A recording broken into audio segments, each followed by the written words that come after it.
Scout team quarterback this week, preparing for Chase? Ethan Garber? Yeah. No, we don't. That's a good question. Ethan's got to get all the reps he can with our first and second year. So. But Chase Artopius has done a really nice job for us, simulating everybody the entire year. So we feel confident that as good as we can. Obviously, he's not Chase Garber's, but at least they got the same system. Does Ethan give you any tips on what Chase can do? No, and I wouldn't ask him that. That's not that's not the way we do things. Like, hey, what is your brother like, and all that stuff. We'll prepare for him like we prepare for all the other quarterbacks that we face this year. He's a talented player that they're playing well on offense. They had a really good game.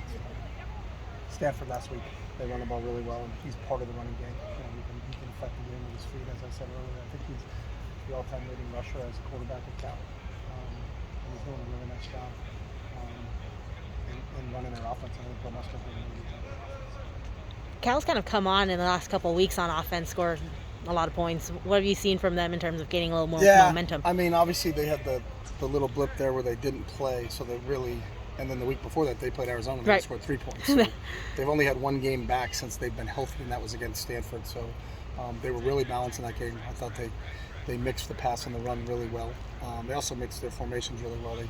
They come out in big personnel and run the ball and play action pass out of that, and then they could get multiple receivers on the field at the same time and spread things out. But if you do that, you got to be aware of Garbers as a runner.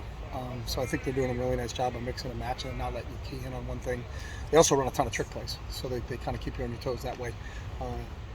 But I'm just happy for Justin. I had talked to him earlier when they had one game where they only played with 40 scholarship players or something like that against Arizona, and then they had a game canceled. So the fact that he's got his full complement of players back that's what it's all about. You want to play people when they're at full strength. You don't want to play them when they're down. And it sounds like they're going to have a day of everybody back to practice now, and we're going to get their best, and they're going to get our best. Justin Wilcox's teams have been really strong on defense, and it's really got there. So what do they do well on defense? They're sound. Dustin's a really good coach, whether it was when he was at Wisconsin or Boise or Washington or wherever he's been. He's a defensive-minded head coach. And it always starts with defense with Justin. And Coach Az actually worked with Justin at Cal a couple years ago too. So we've got an understanding of what they're doing. But they've changed a little bit in the last couple of years. Everybody always evolves. They're not the same that they were 4 or 5 years ago. They're changing slightly in terms of what they're doing. So, but he's always been known as one of the top defensive coaches out there. You're obviously not worried about what happened in the past, but last 3 years, the game after USC, you're 0-3. How do you prevent that kind of lull? Don't worry about it. So don't talk about it. So you can look at any metric you want and come up with a million different things of what's your record after day games, what's your record after. I mean, it just depends on who you're playing and what you do. So it's part of it. But there's not a lull, and I could tell if there was a lull from Monday's practice, and there was no lull on Monday. There was no lull on Tuesday. They've got the same energy and juice today. These kids love playing football, so that's not a concern of ours. That's what I was going to ask. If you still feel that they're hyped up, this week. Yeah, they're hyped up for every game they play this year. So. Got any favorite Thanksgiving dishes? Nah, whatever's served. I'm not a cook, so I don't get to dictate the menu. So we'll have a team Thanksgiving meal tonight for all of our guys, and then most of our kids from Southern California are going to get an opportunity to go home to their families, and then for the group that stays, we'll have a smaller meal for those guys. But our big Thanksgiving meal will be tonight, so we're excited about spending some time as a team tonight after our night meetings. What makes the Cal run defense so dangerous? They're first, right before you guys. What do you see that they're just solid. They're solid in their scheme, and they've got some really good players. They're tough, hard-nosed, physical guys at the point of attack. They're obviously, as we spoke to earlier, they're well coached. I think Pete Sermon and Justin do a really nice job with those guys in terms of where they are and what's going on with them. It's sound. You're not going to outflank them or out-scheme them. They've got answers for kind of what you do, and I think a lot of it is formation dictated. So if you come out in this, they'll come out in this. They're not just sitting in one front and saying, hey, there's some certain things you can do formationally to beat them, because I think they adapt to what you do. So there's flexibility within their system that allows them to kind of put their guys in the right spots, and they obviously have good personnel to execute what they want to execute. Justin's been there for a while, so I think he can recruit to what his scheme is, and he's done a really nice job of doing that from a defensive standpoint. I hear what you're saying about focusing on the game ahead, but just a quick follow-up to what Mike asked. Not just the 0-3, but this program, since the Pac-12 switched so that the SC game wasn't the last game of the season, there was another game leading up to the conference championship. This program is 1-6 in those games since that started. There's no USC hangover in this program. I mean, I wasn't here for those other ones, so it'd be very presumptuous of me to talk about that. So, I mean, I think everybody's trying to find a cause and a correlation. So, maybe we should just get a bye after the USC game. So I don't, and that's not what it's about. And that's not, if that was what it was about, then you would already know the outcome of the game, and we shouldn't play the game. So that's, I mean, again, you guys write narratives. We're practicing football on a Wednesday, so at that point, we haven't had any discussions about it, nor do we talk about things like that, because that goes back to the comment, and I use it all the time, it's true but useless, so it doesn't really affect us, and I don't know why I would ever bring that up with our guys, that this, 7 years ago, someone played USC and lost the game after the next week, so what are they on games after it rains? I don't know. I mean, you can use any statistic you want, but I don't know how that affects how we game plan or what we do. You turn the tape on, you look at Cal, they're a really good football team, and we have to be ready to play them in all three phases, and they're good in all three phases. So.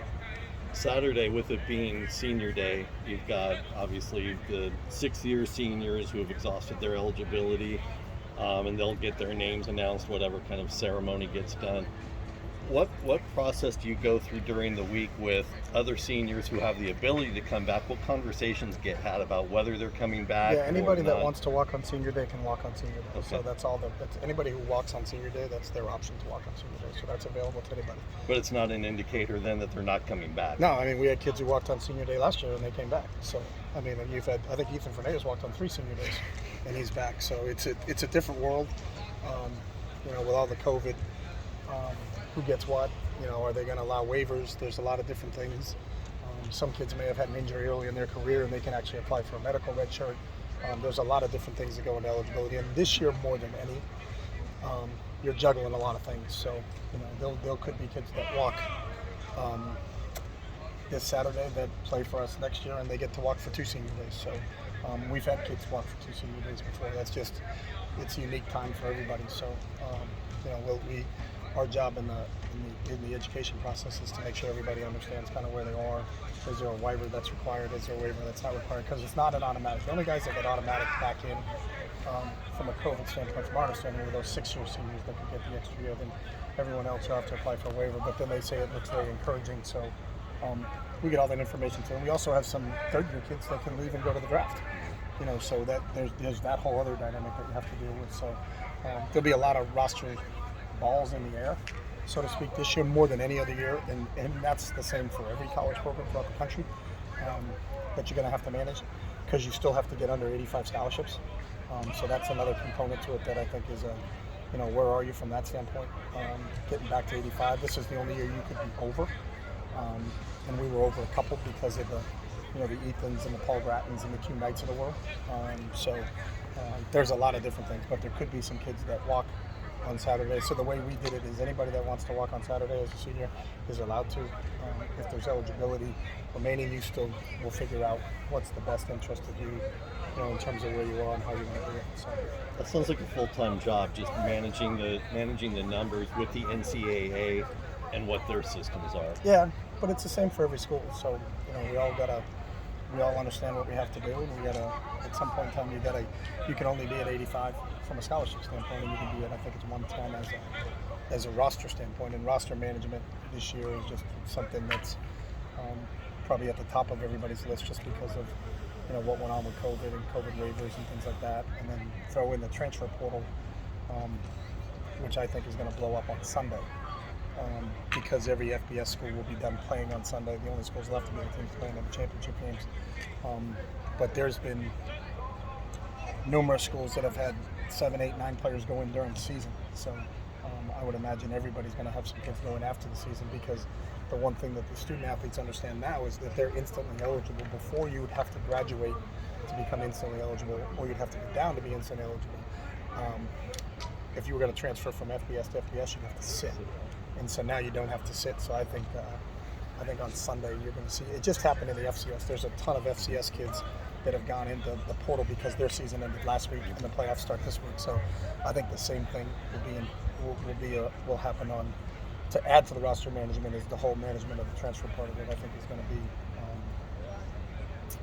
probably come to the forefront. I think here coming on Sunday because you're going to see a ton of names going. Do you think a lot of coaches get in the habit of having to wake up every morning and make sure all their players are still there? Well, we check in every day and make sure they're here for practice. But I don't worry about it here. We haven't had a kid go in the portal, and I think it's a testament to these kids and the environment that we have here. But then after the season, and I understand it, if a kid's not playing and he has the opportunity and doesn't have to sit and can maybe go somewhere else and play, you have 4 years of eligibility left. Do you want to do it as a scout squad player for 4 years, or do you want to do it somewhere where you have a chance to get on the field? That's an individual decision that kids will make. And for us, our whole mindset's always been that if that's your decision, how can we help you? There's, I think, a certain way to go about it. There's certain players that are here, but they're here because of our relationship with the head coach. Brian Kelly called me personally about Jordan and had a great conversation with him. David Shaw talked to me about Obi.